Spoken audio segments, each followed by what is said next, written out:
All right, so first play we're going to look at, 2nd and 2, one of the Patriots' first offensive plays.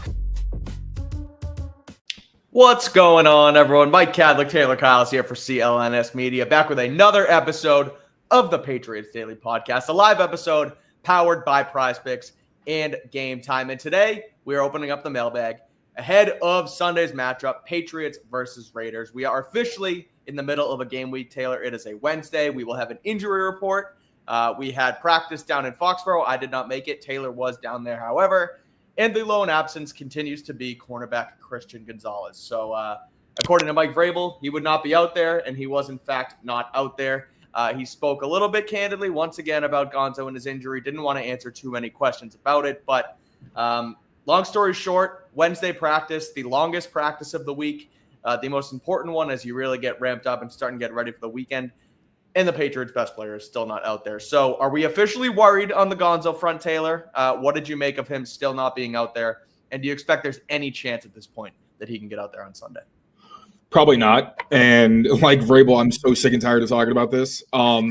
His game was awesome, but I don't think anybody is expecting him to play this week. And I don't think we have, even early on. It's like, yeah, if he's out there, that's a good sign. But I think David Andrews, who had a great appearance on Andrew Callahan's pod, Pat's Interference, make sure you check that out. One of the things he mentioned was, I don't really care if he's out there week one. Like, make sure he's healthy. It's way worse to rush him onto the field and risk him potentially having to deal with this throughout the season. So is he going to play? No, and I think it's far from the worst thing in the world. I would have loved to see them the Patriots rip off the Broncos plan last year, and they put Surtain on Brock Bowers, and like Vrabel said, treated him like a wide receiver. Yep. But even still, it would have been a big bonus, but I think this is still a beatable Raiders team without him, and you're going to be facing some much more stacked receiving cores throughout the season. So I'm not surprised. Don't expect him to play, and quite frankly, I don't care if he plays because it is it's tricky injury, and there's no point at all in throwing him out there in a week one game where you're facing maybe I don't know about the worst, but the one of the few teams on your roster that does not have that true wide receiver one, where it's like, yes, clearly Gonzo's going to cover this guys. So, yeah, I'm with you as far as at this point, just keep him healthy and don't exacerbate it and make it worse. Now, it's obviously a bummer, especially with how long it's been. It's been a month. He's your best player. He is a true difference maker on that side of the football. But at this point, it's Wednesday. Don't rush him back. And it's like, yeah, it stinks. You would like him to be out there. And you say you don't care. I mean, I obviously care about the impact that he'll make on the field, but it makes more sense now to just truly get him ready, get him healthy. It's not like it's week 17. It's not like it's a game, that you desperately need. Of course, you want to get off to a hot start of the regular season, but you would rather him stay healthy for longer throughout the course of the season once you are making a playoff push, rather than rush him back now, have it get worse, and then maybe have him miss, a chunk of, if not the entire season. So, I'm with you. Slow play it at this point. Make sure he's ready for the stretch run of this season. Because hopefully, as we look at, some of these questions here, one of them is about the Patriots making the playoffs. You would rather that guy be there down the stretch as opposed to right now. But on this game specifically, we'll open up the mailbag starting right now. We're going to get to the questions that were asked on X throughout the day on Taylor's account. If you have any more, throw them in the chat. We'll get to as many as possible over the next half hour or so. But let's start on cornerback. As much as you don't want to talk about Gonzo, let's talk about the trickle-down effect in the rest of the room. And that is Carlton Davis turns into cornerback 1, and likely Alex Austin, if not a mix of him and Marcus Jones, turn into that cornerback 2. So what do you expect from these guys this week? And I guess in the next couple, depending on Gonzo, do you believe in the depth moving forward if it is, another couple weeks that Gonzo's not out there? So obviously Carlton Davis as your top corner. It's not the best thing in the world, but it's also far from the worst, just to address the top. Alex Austin is one of the guys that did have one of a very impressive training camp and I think preseason. I've mentioned it before, but I thought his route recognition had improved. His run defense has gotten significantly better, and I think that's a big reason why he has gotten so many looks in the slot, especially because we know he fits that Mike Vrabel mold. So, I mean, he still needs to face a tougher test because they were not able – I don't think he really ever matched up against Jordan Addison in the joint practices against Minnesota. But like the Commanders, their best guy was Deebo Samuel. And we were watching that. I don't know how often, if at all, Alex Austin was lined up across from him. So he still has to prove that the development he's done will translate against quality receivers. Will that happen? We shall see. But I'm encouraged. Like I remember in my early roster prediction or projection, I had, I think, Alex as just a plain spot starter because that's all he'd ever been. And I just didn't think it was fair to call him anything more than that, even though he obviously has flashed. But now it's gotten to the point where I think now he is like a quality role player at the very worst, because I think he is someone that you can find ways to add him into the game plan and you want him on the field. But again, it's still going to be a pretty tough test. Maybe not necessarily this week, put him on Brock Bowers. I don't know that they'll do that, but that would be the only way that I think maybe if he covers Jacoby Myers, I think that'd be a really good test for how far he's come as a man coverage defender, especially. But yeah, I'm definitely encouraged, but we'll see what happens on Sunday.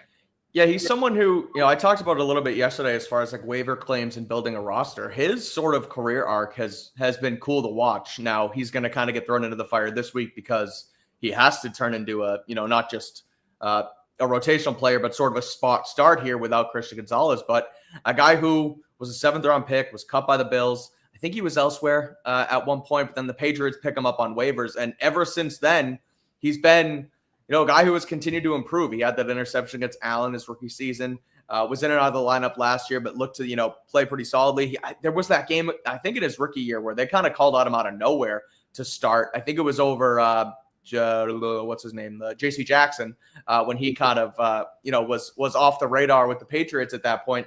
And he performed pretty well. He's answered the bell just about every single time they've asked him to. And so I think that he'll do the same now. So, you don't want to have to necessarily rely on him for the entire season in this spot, I don't think. But for what he's going to have to do at least this week and over the next couple, I do believe he can step up and take on that role pretty solidly. But now, earlier, we mentioned the Brock Bowers assignment and what they're going to do.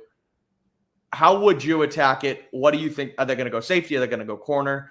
Who do you think will get at least the majority of reps on Brock Bowers as we enter Sunday? I hate getting too deep into this because we discussed this in a very fun little guest episode and opponent preview that we're going to drop tomorrow. Yep. But my original idea was that in man coverage situations, and that's what I think we're mostly thinking about, they would play Gonzo. That's not in the cards. I think that Marte, even though he's a linebacker, like he still is a hybrid. I think he's got the combination of explosiveness and length that I think would be effective if you wanted to cover Brock Bowers. Like Craig Woodson, I think could stay sticky, but I do doubt that he'd be able to beat Brock Bowers at the catch point on a jump ball. Like Brock Bowers is fantastic in those situations. And Jalen Hawkins, I just don't think is a guy that you want covering those upper echelon tight ends. The more standard guys for sure, I think Hawkins can handle that, but I don't really like him in this specific matchup. Carlton Davis would make sense. And this kind of sounds weird because obviously like Marte, even if he's still, if anything, is going to be a linebacker safety hybrid, but I don't know. I feel more comfortable with Carlton Davis. It's the side to side stuff that really scares me. And I think Brock Bowers is like a very, very good receiver. And that's where it feels like he's more of a wideout than a tight end because his breaks are smooth, man. Like I've seen him put guys in the shadow realm when he's kind of faking like he's going to go inside and then breaking out. So, we got Coach Flight in the chat, but yeah, there he is.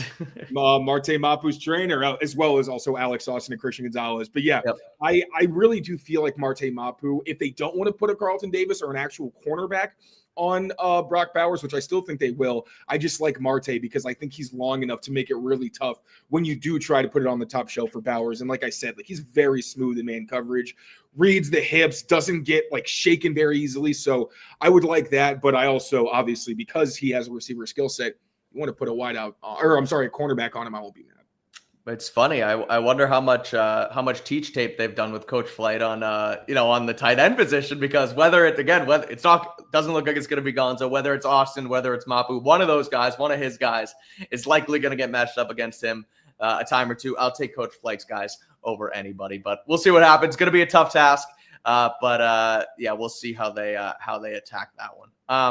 We touched on this yesterday, Taylor, on our live show, but Sports Fan 1982 asks, what are your top 3 concerns on the Patriots heading into this season? I guess we can quickly just highlight a little bit what we talked about yesterday, but there's obviously signs for optimism. We talked Drake May, the running back depth, but out of the 5 that we talked about yesterday, what would you say are probably the 3 things that are highest on your radar for the concerns for the Pats? I think it is still the age gap that they have on the offensive line. The fact that you have 2 rookies on the left side, and then Garrett Bradbury and Morgan Moses are towards the end of their careers. It's just that there's so much unknown for both of those ends of the spectrum. And Mike Nwenu was the only guy where you feel like you have a decent idea of how he's going to perform. That worries me a lot. I would say health at cornerback is probably second. I don't have the list in front of me that I made, but I'm really worried about that because if, God forbid, Christian Gonzalez situation is exacerbated, then you have to rely on Carlton Davis, who we know is also a guy who's getting up there in age at a very physically demanding position. So you have no idea how that's going to work out. Marcus Jones, while he has been around and has consistently been on the field, does have an injury history of his own. And, as much as I like Alex Austin, as much as I like DJ James, they've never been full-time starters in the NFL. So there is some unknown there. Who's the other 3 were safety uncertainty, tight end depth, and then kicker. Probably safety, right? At least for this season, because the tight end depth doesn't bother me until next year. Yeah, I think I would say. I was thinking maybe should it be kicker, but no, just because you have Woodson is an unknown still, even though I do like him. Duggar seems like he's definitely improving, but still we don't know yet. Maybe after this weekend we feel a little bit better. But yeah, I'd probably say safety, just not knowing exactly how this room is going to work out because of the significant changes to it, with Jabril Peppers no longer being here and Kyle Duggar now being like a 3rd or 4th string guy. I do think that, it's just a position that I'm worried about because I don't know what it's going to look like. Even if I am on paper encouraged, I have to see it. All right, let's I want to throw this up here from the chat from Mitch McCann. At what point do we begin to get critical of Vrabel hemorrhaging good starters like Cardona, Peppers, Wise, Bentley if the new regime guys are worse and it's more petty than performance? Now, I don't think this is a petty move by Vrabel. Now, it does feel like and look like they're trying to make a concerted effort to get rid of the old regime guys. But when you look at this list right here, one of them's a long snapper. No offense to Joe Cardona. He was the highest paid. He was getting paid a lot of money also. Right. Jabril Peppers and Juwan Bentley have still not found another home. Now, Peppers is only a couple days out, but Bentley is a free agent right now, so no other team was banging down the door to come in and get a guy like that. And Dietrich-Wise is an aging veteran who you're trying to get younger on a rebuilding team anyway. So, none of these guys really bother me. Nobody that moved on. The Peppers one was the biggest question mark, but everything else kind of made sense with the direction this team wants to go in. So, until we see Dietrich-Wise have a 10-sack season this year, until we see Jabril Peppers sign and end up making being a second-team All-Pro as a safety elsewhere, I don't think we necessarily need to be critical about this movement just yet. I just feel like it is mixed with trying to find new leadership. It's also a turn in the page and getting younger and sort of developing this roster instead of relying on these older veterans to sort of be the leaders that were here before. Yeah, once they start cutting 25-year-olds with premium skill sets, so not an Anthony Jennings where he is a lead at something, but he's a lead at something that is not very highly valued in the NFL, specifically at his position. When that starts happening, yes, we can be critical of Vrabel because those are just I don't understand what you're doing. Every move that he's made with these veterans, you can at least understand why it probably happened. David Andrews, you can throw him there as well. A lot of people were upset about that. David Andrews is retired. So, and then Cardona, again, this is, I don't want to say older for a long snapper. You can be a long snapper for a long time. But these are guys that Vrabel doesn't know who are on the older side for the positions. Cardona's making a lot of money. Peppers is making a ton of money. But you could even see, why he wasn't a great fit maybe in this system, or at least why he wasn't a starter, bare minimum. And if Jabril Peppers, you like him so much, well, why wasn't he a starter? The cut happened well after it. So There's clearly something there. Dietrich-Wise, you nailed it. He's getting older. Even on the Patriots, he wasn't – there was that one year he played a billion snaps, was 1 or 2 years in a row, and he was good. But then you started to see last year, he's not on the field as much because he's getting up there in age, and his consistency wasn't quite the same as what it was before. Still a good player, but it makes sense why they moved on. And now the edge position, I don't think there's maybe Elijah Ponder is the only guy who wouldn't play more snaps than Dietrich-Wise if he was still on the team. Right. And Juwan Bentley, still a free agent. skill set that, like, he's kind of like Spillane, but I mentioned this yesterday or a couple of days ago. He doesn't have the ball skills. Right. We love him in space. He is an amazing run stopper. We all love that. But again, like, these are all moves that can be explained with pretty basic logic. Not being condescending, I'm just saying I will be more upset when they start doing things that I don't know why they did them. Like, Milton Williams one is like the perfect example of just like the type of move where I'm just dumbfounded. And I think it really needs to be made. But in terms of retaining a lot of these guys, I understand from a fan perspective it's disappointing, but at some point you got to move on. And I really don't know how much they're going to miss any of these guys. I'm with you. All right, we'll get to the rest of these in just a second. But first, quick word from our friends over at PrizePicks, because as you know, this podcast here on CLNS Media is powered by our friends at PrizePicks. You and I make decisions every day, but on PrizePicks, being right can get you paid. So don't miss any of the excitement this season on PrizePicks, where it is good to be right, and all you have to do to win some money is pick more or less on 2 to 6 player stat projections. And if you get your picks right, you can cash in. PrizePicks is the best way to get action on sports in more than 40 plus states. And they always put you guys, their users first, with fast, easy, and safe, secure withdrawals. And they also offer Venmo, Apple Pay, MasterCard, and more for quick and easy deposits into your account this football season. This football season starts tomorrow night. Thursday night, we have Cowboys at Eagles kicking off the season. So get in on the action right now at PrizePicks. Download the app today. Use code CLNS to get $50 in lineups after you play your first $5 lineup. Again, create an account. Use that code CLNS on the PrizePicks app to get $50 in lineups after you play your first $5 lineup. PrizePicks, it's good to be right. Another one of our sponsors here on the show, changing that tagline at the end. It used to be Run Your Game here. Now it's PrizePicks. It's good to be right. And if you are right, like we said, you can win a bunch of money on the PrizePicks app. So join us this season and use that code CLNS. Helps you guys out, helps us out on the show. And we appreciate it as always. So that is PrizePicks. Let's get to some of these other questions here. Blanket one from Michaela, who is ripping you in the chat today, saying that Andrews retired because he didn't want to play for anyone else and not because he was washed and the last guys deserve the contract. But Michaela's a friend of the show. She's always in here whipping it up. You know it's a she? Michaela can also be a boy's name. Maybe it's a he. Either way. Let us know. Let us know. Anyway, do you have the Patriots making the playoffs in 2025 at this point? Now, she's a she. Michaela, okay, just making sure. I know a boy, Michaela, also. Thank you for the clarification. Love it. Okay. Do you have the Pats making the playoffs after months after our original schedule prediction here? Do you think they'll make it as of September 3rd? Yeah. Okay. Yeah. Honestly, so I understand that there are certain positions where depth is a problem, and there are positions where a lack of elite talent could potentially be problematic.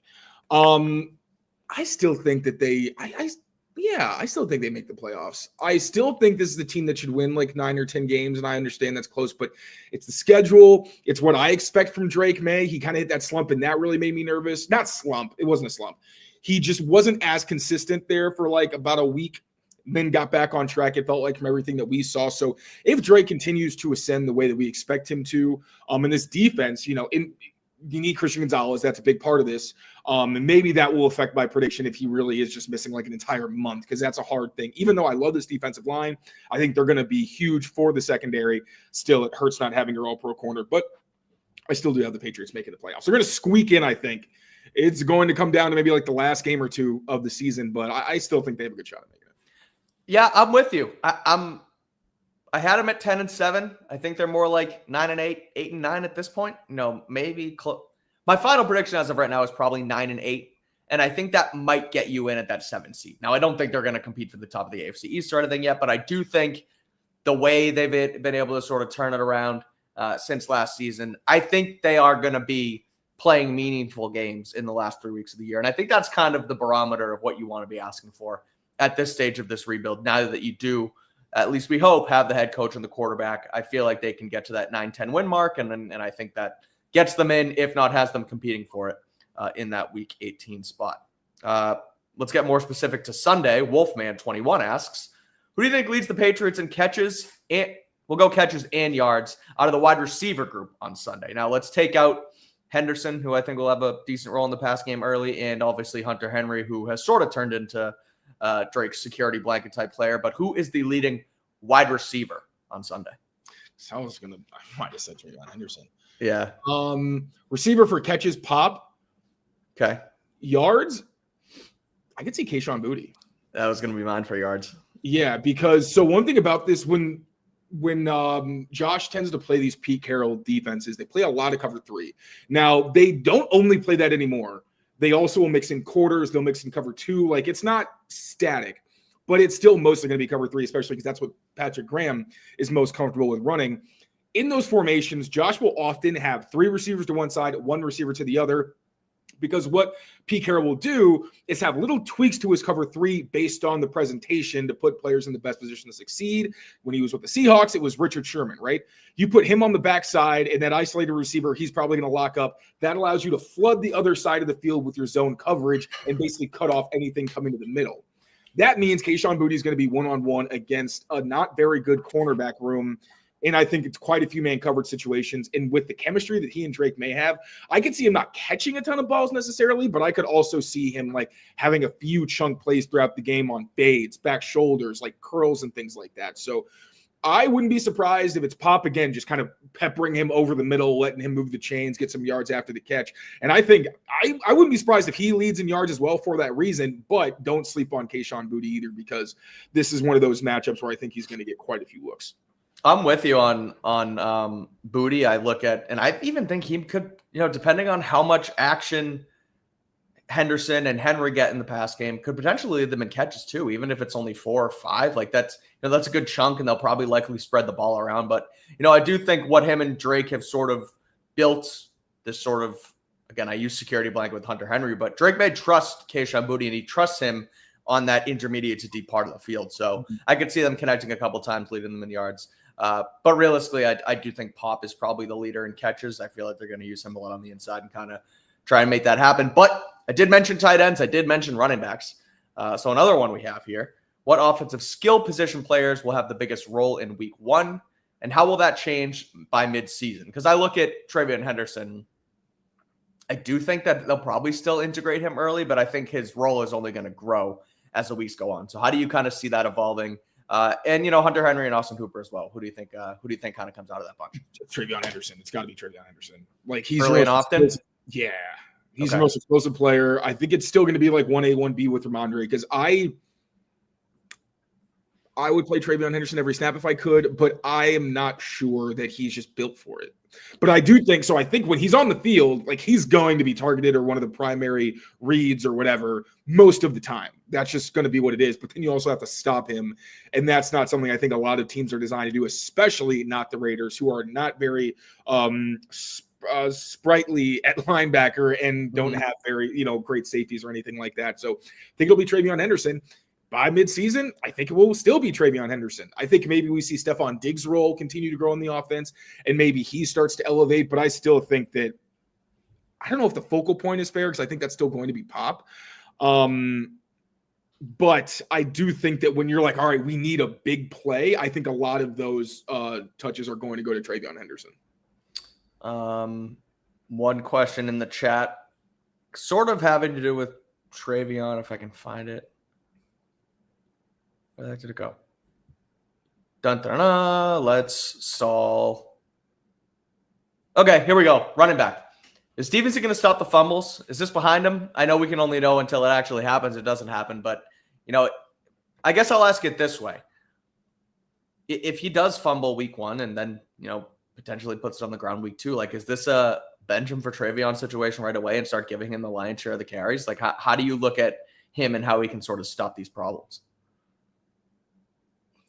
We've asked Ramondre this so many times. Yeah. And the answer is always like, I just got to do it. Like I understand. It is true, and it's hard to answer, and I do know fans want to know the answer to the question. Yeah, I'm sorry. We want to know the answer too. It's one of those things where it's like, what's the record going to be? We can say anything we want, talk till we're blue in the face. And again, I understand the question, but I have no idea. I was hoping so. And before the first preseason game, one of the first things I said was, wow, wouldn't it really suck if Ramondre fumbled today? And then those things he did. So yeah, man, like, I don't know. I'd love to tell you that, like, the guy works his tail off. I don't think it's a lack of attention, detail, or anything like that. I think it is his play style, and I think sometimes that just puts him in some compromising positions. But he's got to do it. So will he stop? I have no idea, but Lord, I hope so, because again, I do not think. I think Travion. I still think he's going to be a featured player. I don't know. I think if anything, Antonio Gibson's role changes. I don't know how much necessarily Travion's role is going to change, because you want to play him as much as possible. But again, he's not built to be on the field for like 50 snaps a game or whatever. So I hope Ramondre stops fumbling. But if he does, that would probably lead to something more like Antonio Gibson getting more carries and touches, and then maybe like a Terrell Jennings getting elevated just in case they want more depth because they don't trust him. It was such a good reaction to the question, because I'm with you. Like, will he stop? Like, the hell do we know? Like, and I get the question, which is why I wanted to at least bring up the topic, because it's relevant to the running back position. But there's only one way to know. It's just go out there and either fumble or don't fumble. And it's like, stop fumbling the damn football. But we'll see what happens. And we'll see what happens. Then we'll see what kind of impact it has on the room. But we got a couple more here. We'll get to them in just a second. But I got to tell you guys about our friends at Game Time, the best place to get tickets this NFL season. They always have the cheapest tickets on the Game Time app, and they give the advantage back to fans. It is the hack for unlocking amazing tickets and experiences in just a few taps. The app is incredibly easy to use, and the Game Time guarantee means you can trust you'll get 100% authentic tickets on time and at the best price. Plus, fees are always included, so you will see exactly what you're paying on the checkout screen. There are no hidden fees or anything of that nature. It is all included right there on the price. They also have zone deals. They have favorites. They have seat views. You get a panoramic picture of what your seat's going to look like before you buy directly in the app. And like I mentioned before, they have the lowest price guarantee, or else Game Time will credit you up to 110% of the difference. So take the guesswork out of buying NFL tickets with Game Time. Download the Game Time app, create an account, and use code CLNS for $20 off your first purchase. Terms apply. Again, create an account and redeem code CLNS for $20 off. Swipe, tap, ticket, go. Download the Game Time app today. Right now, Game Time, lowest price for the Patriots. See, we're going down. I told you guys yesterday when we went live, the get-in price was in the 200s. We are now at the low price of $174 on the Game Time app right now. So either take advantage right now, because you don't know how these things are going to fluctuate, or even wait until Sunday. But if you do plan on going to the game this weekend, do it through Game Time and use that code CLNS, and you'll save $20 off that first purchase. So shout out Game Time. We appreciate you guys as always. All right, we'll get to a couple more here before we get out of here, Taylor. One of them being, do you have any idea who's going to be inactive on Sunday? Now, this is another one where it's like, we don't really know. It's kind of difficult to guess, but look at some of like the deeper positions, right? Like, does a Kyle Duggar potentially end up inactive because they don't see him as he could have a special teams presence. We don't really know, but Elijah Ponder, another guy, rookie, undrafted. Is he going to be on the chopping block, or is he going to be someone who actually has an impact because he can play on multiple sides of the ball? Who do you think could, be there and could even be a surprise? Do you want to write them down and I'll go through the roster? Sure. 1, Efton Chisholm. Okay. 2, Tommy DeVito. Duh. Okay. Yeah. 3, I think Eric Gregory plays, actually. I feel really? Like okay. They're going to want to. We'll see, but I feel like they're going to want beef against the run. Speaking of which, Anthony Jennings. I'm going to say inactive for now. Okay.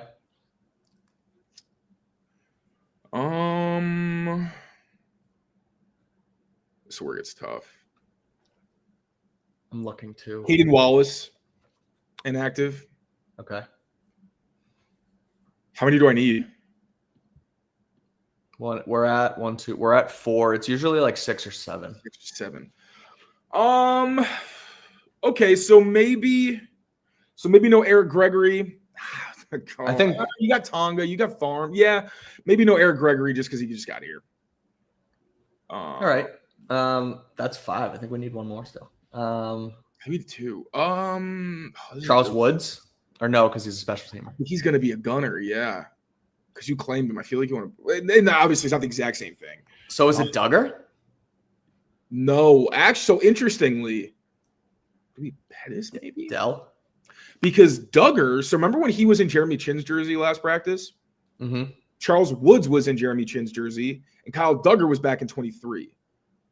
Which makes me think he might actually have a role in the game. In the game plan. Okay. Or maybe they're messing with us. We never know. Because they be playing these games, like the game of putting them in scout jerseys that are not pennies, and you don't know who people are when you're taking attendance.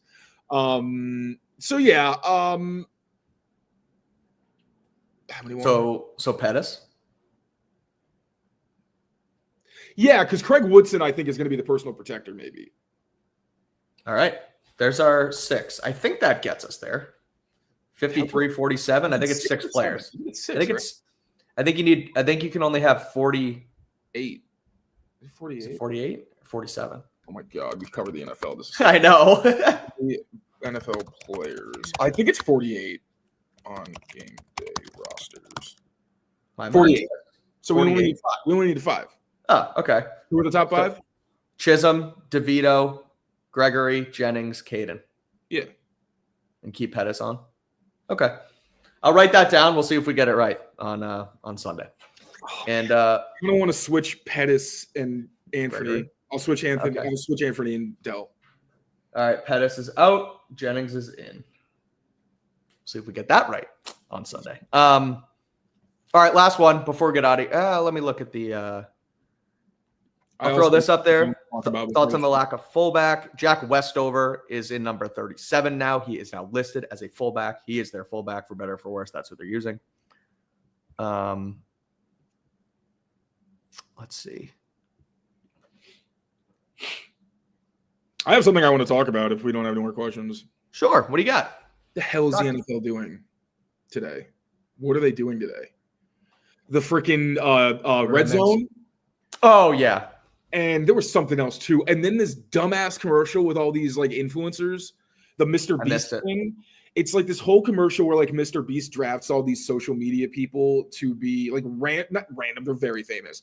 But like these famous YouTubers, and like putting one on every team. And it's like not funny. And also Mr. Beast is like, I know he, throws his money around and people think he's an asshole. He's not a good person.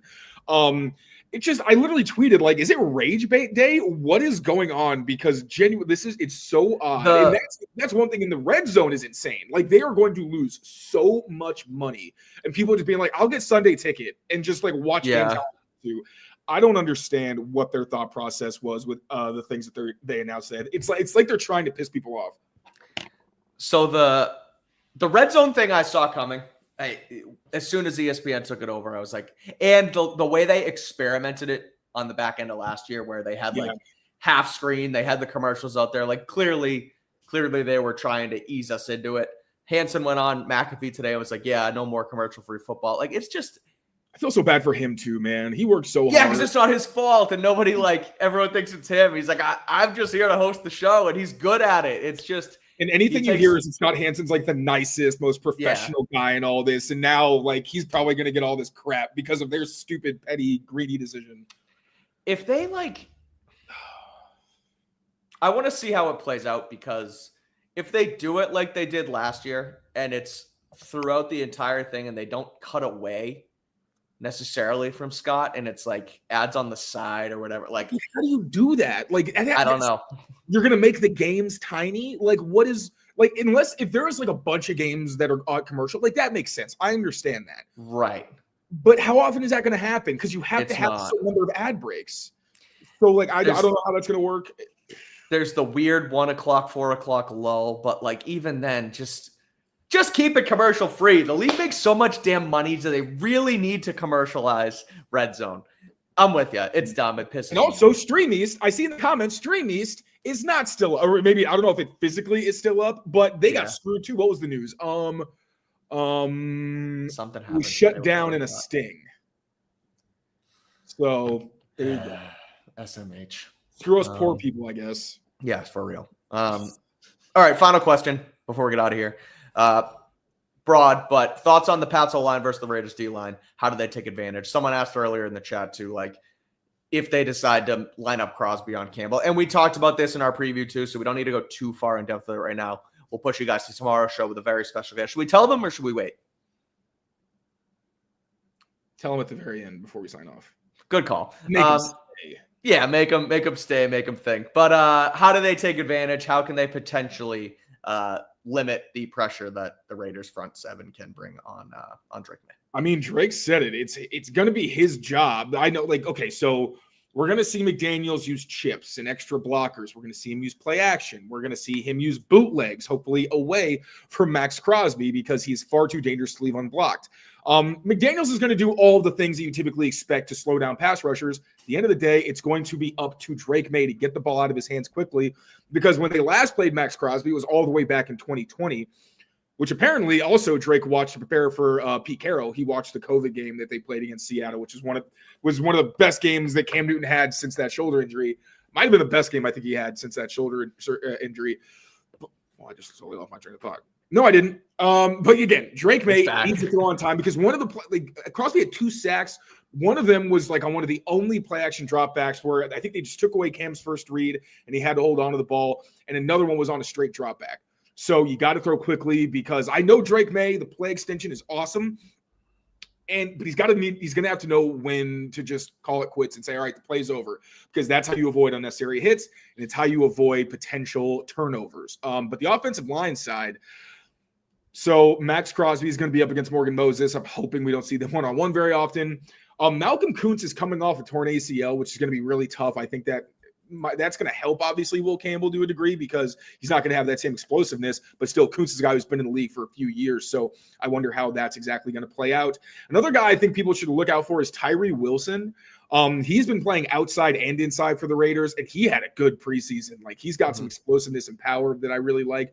An old friend, Adam Butler, one of the most, like, I'm not saying he's a Pro Bowler or like one of the even better one of the best defensive tackles in the league. He's a good player, though, man. He's always been a difference-making pass rusher, and I think he's better against the run than he's ever gotten credit for. Used to not really be his game, but there was, like, I think when he was 3 years in, I was like, wow, he really doesn't get moved very often. He's very quick. Kind of reminds me of Jeremiah Farms a little bit. So Adam Butler, like, don't be surprised if he makes some plays in the backfield as well because he's still a good player. But the strength of this Raiders team is by far its defensive line. Everything on the coverage end worries me. They got big physical linebackers, but I think if you make them chase sideline to sideline, that's going to give them some problems. But yeah, this defensive line is going to be tough. So you can have all your little scheme, this and that, but at the end of the day, Drake's got to do his job and make sure that he's putting the team in good positions by not holding on to the football. It is a big test for Drake May, the Patriots offense. That is our quick little preview of what's going to happen up front in the trenches. But we went over it in depth with our good friend, ESPN's Mina Kimes on the pod tomorrow. We were pre-recorded that yesterday. We will drop it tomorrow as our Patriots-Raiders preview. So make sure you keep it here on Patriots Press Pass. For all the latest going on in Patriots land down in Foxborough as we continue to get ready to welcome the Raiders to Foxborough on Sunday. This is your place for it. So again, make sure you rate, review, and subscribe to Patriots Press Pass and the Patriots Daily Podcast wherever you get your podcasts. And also check out our good friends over at PrizePicks and Game Time. Talked about them a little bit, but anything you guys can do with them helps us out in turn. So we really appreciate it. Thanks for the tips also. Yeah, everyone's giving us streamies tips. I see that in the chat too. We appreciate it. But live. Yeah, thank you guys for tuning in as always to our Wednesday mailbag of the podcast. We'll be back tomorrow, like I said. And until next time, take care of yourselves, take care of each other, and we will see you very soon. Peace out, everyone.